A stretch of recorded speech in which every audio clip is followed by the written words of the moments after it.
Hugasan ko pa yun eh. Hindi ka nagtitibag ba? Oo. Oo. Kasi yung ano? Yung sealer niya. Ano yan?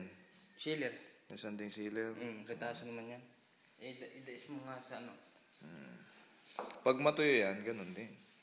Ganyan din. Basa pa lang. Basa pa lang eh. Medyo mangingitim din to pag natuyo.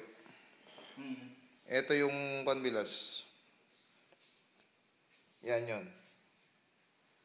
Tapos, yun yung nakuha na ng sanding sealer. Wala pang varnish yan. Yun. Kaya mangingitim rin yan. Ayos na. Ganyan yung outcome niyan bilas. Yun. Oops.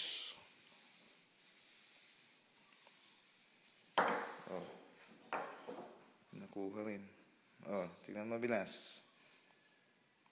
Basa pa kasi yan eh. Mangingitim din yan pag okay.